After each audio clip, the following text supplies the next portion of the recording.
Assalamualaikum warahmatullahi wabarakatuh.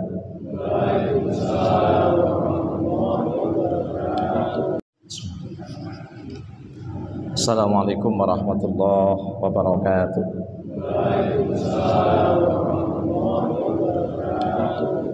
Innal hamdalillahi nahmaduhu wa nasta'inuhu wa nastaghfiruh wa na'udzu billahi min shururi anfusina wa min sayyiati a'malina may yahdihillahu fala mudilla lahu wa may yudlil fala hadiya lahu. Asyhadu an la ilaha illallah wahdahu la syarikalah wa asyhadu anna Muhammadan abduhu wa rasuluhu la nabiyya wa la rasula ba'dah. Wa qala ta'ala ya ayyuhallazina amanu taqullaha haqqa tuqatih wa la tamutunna illa wa antum muslimun. Wassalli wa sallim wa barik ala habibina Muhammadin wa ala alihi wa ashabihi ajmain. Amma ba'd. Bapak Ibu jamaah pengajian yang dirahmati Allah Subhanahu wa taala. Alhamdulillahirabbil alamin. Kita bersyukur kepada Allah Subhanahu wa taala pada malam hari ini kita bisa hadir di tahun yang baru 1444 Hijriah 2022 Miladiyah. Semoga kita menjadi orang-orang yang senantiasa dicintai Allah Subhanahu wa taala. Salawat dan salam semoga terlimpah curahkan kepada baginda Rasulullah sallallahu alaihi wasallam, kepada keluarganya, para sahabat-sahabatnya dan seluruh umatnya. Semoga kelak kita mendapatkan syafaatnya di yaumul qiyamah. Allahumma amin. Jamaah kaum muslimin yang dirahmati Allah Subhanahu wa taala, salah satu daripada evaluasi kita agar kita menjadi lebih baik adalah senantiasa mawas diri, merasa diawasi oleh Allah. Dalam bahasa tasawuf adalah muraqabah, selalu merasa dekat kepada Allah. Sehingga tidak mungkin kita ini memaksiati Allah Subhanahu wa taala. Allah berfirman di ayat yang ke-10 surah Ar-Ra'd dan juga surah yang ayat yang ke-11, A'udzu billahi minasyaitonir rajim. Sawa'um minkum man asarral qawla wa man jahara bihi wa man huwa mustakhfin bil laili wa saribun bin nahar. Lahu mu'aqibatum min bayni yadayhi wa min khalfihi yahfazunahu min amrillah. Innallaha la yughayyiru ma biqaumin hatta yughayyiru ma bi anfusihim. Wa idza arada Allahu biqaumin su'an fala maradda lahu wa ma lahum min dunihi min wal. Artinya sama saja bagi Allah siapa di antara kalian yang merahasiakan ucapannya dan siapa yang berterus terang dalam ucapan itu, dan siapa yang bersembunyi di malam hari dan yang berjalan menampakkan diri di siang hari, adalah Allah Maha mengetahui. Ya awake dhewe niku merahasiakan ucapan atau menjahirkan ucapan selalu dipersani oleh Allah. Ma yalfidu min qaulin illa ladaihi raqibun atid. Tidak satupun perkataan, lafaz yang terucap yang berisi kebaikan ataupun keburukan dari lisan kita, melainkan ada malaikat yang mengawasinya, raqib dan atid. Nah, demikian pula tidak ada bedanya bagi orang yang bersembunyi di malam hari. Deleki nek bengi gulana angel pekambang. Deleki nek bengi gulane gampang ku angel. Angel wong peteng. Nah, mungkin pikiran kita sembunyi di malam hari itu ra ketok. Soale gelap. Nah, itu bagi Allah. Orang itu bersembunyi di malam yang gelap, di dalam gua, di dalam tanah sekalipun, Allah Maha tahu. Sebagaimana juga Allah Maha tahu orang yang berjalan dengan terang-terangan di siang hari. Ini namanya mawas diri. Kesadaran awak dhewe niku selalu dilihat, diawasi oleh Allah lebih jelas daripada CCTV. CCTV niku ora jelas kadang-kadang. Jadi Allah itu malam yang gelap pun Allah Maha tahu. Apalagi terang benderang, alias apa? Enggak ada tempat bersembunyi bagi kita. Neng ngendi wae awak dhewe niku ndelik pasti dilihat oleh Allah. Masih ingat kan? Saya dulu pernah menyampaikan cerita salah seorang sufi namanya Ibrahim bin Adham. Punya murid yang mantan preman maksudnya gitu. Mantan ahli maksiat. Kemudian teman-teman maksiatnya itu satu ketika datang. Mengajaknya bernostalgia. Reuni zaman lawas. Zaman nom no kau kayak rusak napa dalan. Rusak. Lah cah-cah biyen kancane nom niku urung kabeh mari. Ternyata datang untuk mengajak ngulangi zaman iya. Padahal mbiyen itu dia termasuk orang yang kental dengan mereka. Mendem mendino, main ajek. Medok biasa. Lah koncone mendem, koncone main, koncone medok niku ngampiri, ngejak tumindak sing padha. Diajak. Ya udah ngatakan tobat. Wis to.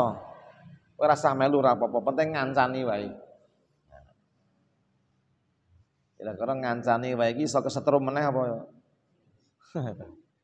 Nah. Karena dia merasa enggak nyaman, enggak enak, maka dia tanya kepada gurunya. Syekh, mursyid saya, pripun wong sing wis tobat niku kudune kan nggih tetep istiqomah. Neng jebul kanca-kanca lawas sik mora-mora wae. Nah. Pami kula ya mung sekedar ngancani. Paling ngombe ya ora kathah. Main ya ora akeh.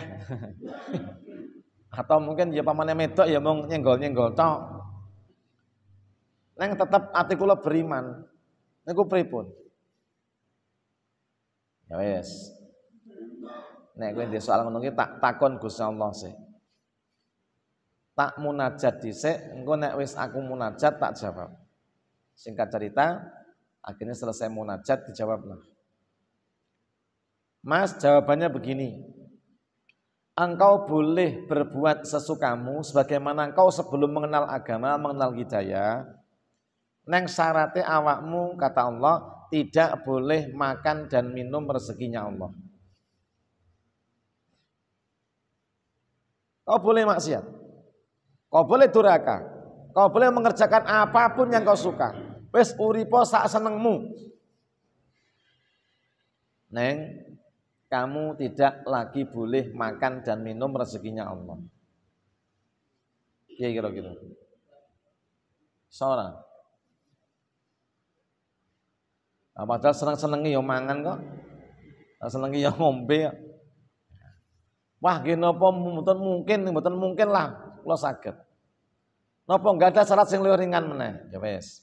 Syarat kedua, awakmu sik pengen ngeyel berbuat sesuatu yang dilarang oleh Allah, hanya mau ngimbangi kancamu, ndak apa-apa. Ndak apa-apa. Nah, silakan ndak apa-apa. Ora dilarang, asalkan kamu tidak lagi tinggal di bumi ini. Silakan sesukamu, tapi jangan kau tinggal di bumi ini, sebab Allah ciptakan kamu di bumi untuk menjadi khalifah di bumi. Wah kok nggak aurat? Nah, napa wonten syaratipun? Oleh sakarepmu, sak senengmu, arepe ngopo sakarepmu neng syarate. Kowe aja nganti nggonmu dosa maksiat dipirsani karo Gusti Allah. Padahal ayatnya jelas mau, katakan. Sawa'um minkum man asaral qawra wa man jahara bihi wa man huwa mustakhfin bil laili wa saribun bin nahar. Nah, padha ora nang bedane wong niku delik nang petenge wengi apa ngetok nang adange awan tetep panggah bagi Allah itu enggak ada yang tertutup. Wah, nggih mboten saged ngoten. Sing ringan mboten enten to. Sing nomor 3, nomor 4, entuk kowe maksiat sakarepmu. Sakarepmu ora apa-apa. Neng kok nek ujug-ujug pas amo maksiat Israil teko nyabut nyawamu, kowe mberoto. Aja gelem dipateni. Dina awakmu kuwi diparani malaikat sing arep nyabut nyawamu, aja gelem kowe mati. Melayu wae. Lah iso ora kira-kira pas lagi mendem, lagi maksiat, lagi woyo-woyo, kliyeng-kliyeng malaikate nyabut nyawa teko. Semlayu ora? Aku ingin nonton TV kowekel.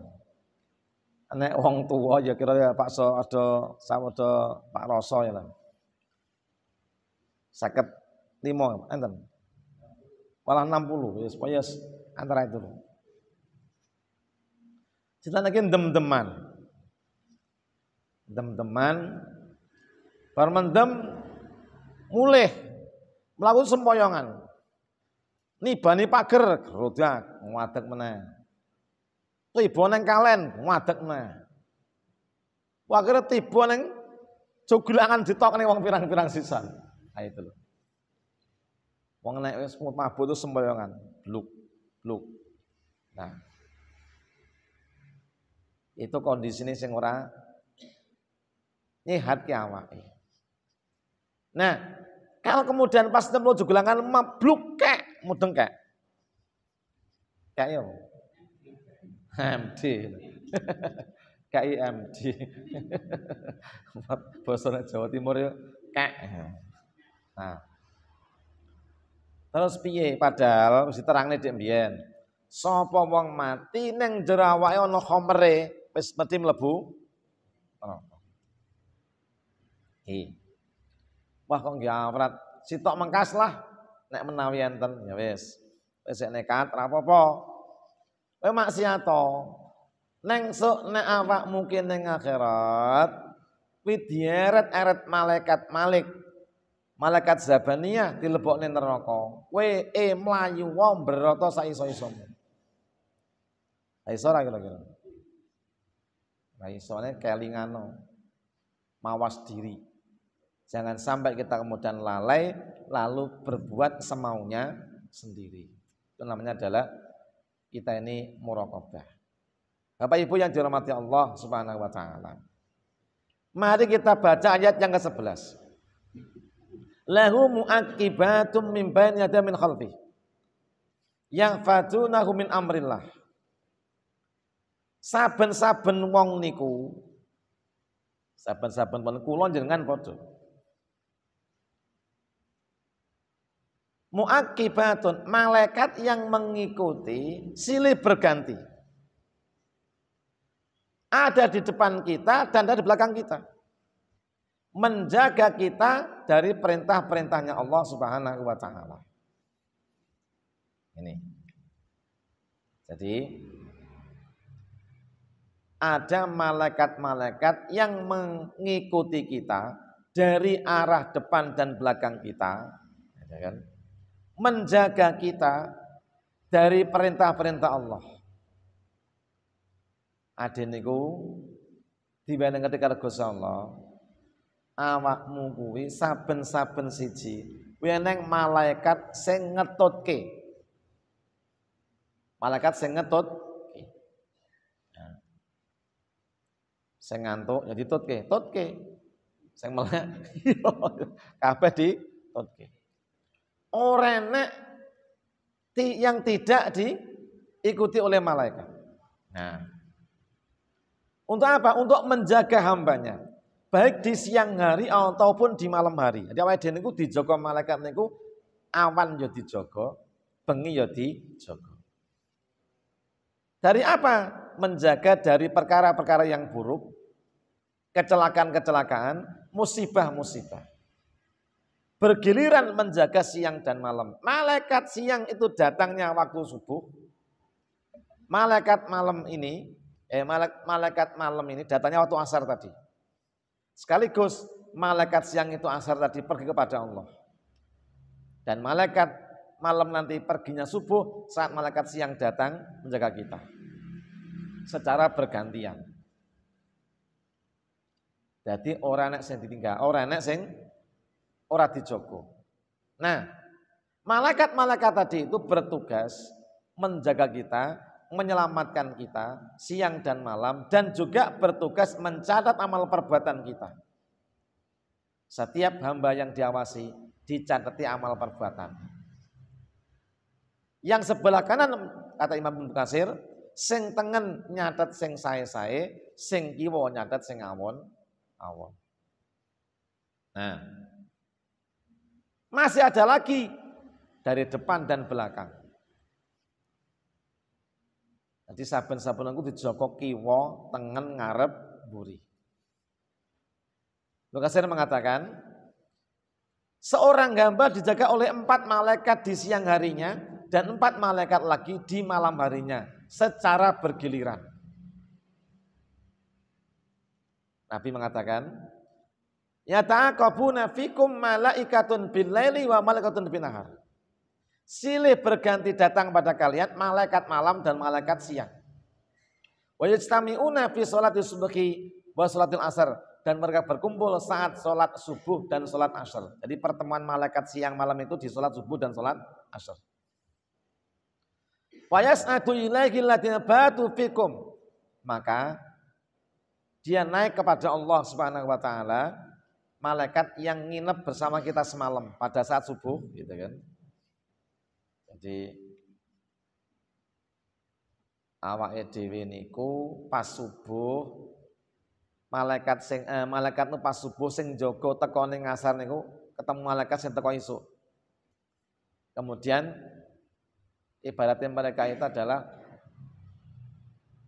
memberikan tugas penjagaan kepada yang datang, yang lama pergi, gitu. Kemudian wa yas'aluhum wa huwa a'lamu bikum. Dan Allah bertanya pada mereka. Dan Ia Maha tahu, lebih tahu daripada kalian. Ketika sampai kepada Allah ditanya, kaifa taraktum ibadi, hai malaikat-malaikat, bagaimana kau meninggalkan hamba-hambaku? Mereka menjawab, ataina hum wa hum yusallun. Kami mendatangi mereka dalam keadaan sedang sholat subuh atau asar. Dan kami meninggalkan pula wa taraknahum wa hum yusallun. Dan kami meninggalkan mereka, mereka pun juga dalam keadaan sholat. Jadi gilirane lunga malaikat niku pas sholat subuh atau sholat asar. Mana nak pas adewe niku giliran malaikat teko niku pas salat niku bejo. Pas asar malah mancing niku cilaka. Subuh ora tangi, pas malaikat bergantian ora tangi, ora subuhan berarti dhek ngorok, pergantian malaikat dia ngorok berarti termasuk wong sing laporane elek. Gimana hambaku kata apa? Hamba jenengan ya Allah, pas saya tinggal mereka tidur. Kok iso? Abangi balek-elekan. Tirakatan nak kuat, sholat malah kuat, cadat sing elek, gitu. Sholat tirakatan suwendi. Suwe tirakatan mas suwe sholat. Tirakatan 2 jam, sholat mung apik 5 menit pun. Pun saya nih. Makanya jangan sampai kita subuh tidak sholat subuh, asar tidak sholat asar, laporannya di mata Allah itu jelek. Kemudian innamakum man la yufarriqukum illa indal khala wa indal jima. Fastahyuhum wa akrimuhum. Malaikat-malaikat yang datang tadi itu tidak pernah meninggalkan kita. Nah, terus menjaga kita. Tidak berpisah dengan kita kecuali ketika kita masuk dalam kamar mandi atau dalam WC. Malaikat ini kena mlebu kamar mandi, mau lebu WC, lepas. Orang jago awake dhewe. Atau pas nyampuri istri, malaikate ya lunga. Makanya malulah kamu kepada mereka. Jadi muliakan mereka, hormatilah malaikat-malaikat itu. Karena kapanpun di selain 2 waktu tadi malaikat selalu bersama dengan kita. Makanya ada hadis, ada tempat-tempat yang didatangi malaikat. Satu adalah tempat latihan berkuda dan tempat latihan memanah. Nah, pas neng lapangan manah atau berkuda itu supaya kita berwudu. Dan jangan kentut di situ. Kenapa? Karena menghormati malaikat. Ini menghormati malaikat. Pas latihan manah, latihan mengendalikan kuda kita, itu jangan sampai engkau kentut neng kono. Ngapa? Karena tamu malaikat-malaikat kesakitan, merasa sakit apa namanya? Dintuti apa jenenge? Lara apa ora? Neng raina ati itu. Dintuti kalau ditabok enak ndi? Raina kabeh. Tapi nek entut itu kan kehormatannya Nah, jadi jangan sampai engkau pas di lapangan memanah atau di tempat-tempat yang malaikat berdatangan itu jangan kentut nek iso dijogo. Pamane iso dimpet nek ngentut ngalih. Ibarat nang masjid wong akeh ngene iki arep ngentut lunga sih. Kejaba ra kuat ngempet lagi ngadeg makbrut itu namanya dimaafkan. Nek enek wong ngentut wis meneng wae. Ngopo? Soale dhek lagi isin tak oneke tambah isin kemalan. Sapa wong enek mendengar suara kentut supaya dia merasa tidak mendengar atau mudeki. Nek mambuntut supaya dia itu merasa irunge buntet gitu. Kenapa? Sing kentut itu rasanya ora enak. Nek konangan malah dadi ra karuan. Ini makanya karena kita tiap dijaga oleh malaikat, maka hormatilah mereka. Nek sadene niku selalu ajeg dalam keadaan berwudu. Nek kentut lebu kamar mandi. Tapi nek dewasa kamar mandi piye? Ya wis yang penting itu kalau pas kamu itu sendirian atau tempat-tempat yang mulia ya tahanlah kentut. Coba ora iso. Nah ini. Wah ngentut tadi dimpet ya lara weteng, Pak. Alias tetaplah kita beradab. Seandainya kita harus kentut, jangan dekat dengan orang banyak lah gitulah. Dari tempat yang aman. Sing jelas, sing nek iso, nek rasa kentut nyangkolah. Kenapa? Tempat yang enggak ada malaikatnya adalah olah kadi jogo. Kemudian saat Anda bercampur dengan pasangan itu rada jogo malaikat. Ngalih. Terus berikutnya hadis mengatakan, dan bila Allah telah menetapkan takdir musibah menimpa seseorang dan telah menjadi ketetapan dia, maka malaikat penjaga yang menjaga keselamatannya, menjaga melindungi dari bahaya, itu akan menjauh. Bila memang sudah waktunya takdirnya tiba, maka malaikat penjaga akan menjauh. Sehingga dia kenalah saat itu apa yang ditakdirnya dia. Ditakdiri dia apa pasti kena. Kenapa? Malaikat bila sudah tahu takdirnya orang tiba pasti menjauh. Itu ini tentang malaikat-malaikat yang menjaga awake dhewe. Nah, karena kita jaga oleh malaikat, maka mawas dirilah, tidak mungkin kita ini bersembunyi dari pandangan Allah Subhanahu wa taala. Maka kalau kita kerjakan seperti ini, insya Allah kita ada dalam kebaikan. Jadi urip niku selama kita selalu merasa dawuh Allah, itu pasti ada dalam kebaikan, tidak mungkin dalam keburukan. Dan cara inilah yang akan membuat kita lebih baik. Jadi orang mungkin tahun merubah keadaan, yang merubah adalah hubungan kita. Makanya kan innallaha la yughayyiru ma biqaumin hatta yughayyiru ma bi anfusihim. Allah tidak akan pernah merubah keadaan satu kaum, nasib satu kaum sampai kaum itu berinisiatif untuk merubah kebiasaannya sendiri. Sehingga dia akan menjadi lebih baik. Kalau semula dia beroboh, enggak merasa diawasi oleh malaikat, sekarang kita menjadi orang-orang yang waspada. Karena malaikat mengawasi kita, tidak mungkin kita menjatuhkan diri kita pada perkara yang dilarang oleh Allah Subhanahu wa taala. Ini poin keempat, bagaimana kita menjadikan tahun ke depan itu lebih baik dan lebih berbobot, sehingga kita kembali kepada Allah itu melewati hari-hari itu dalam keadaan baik.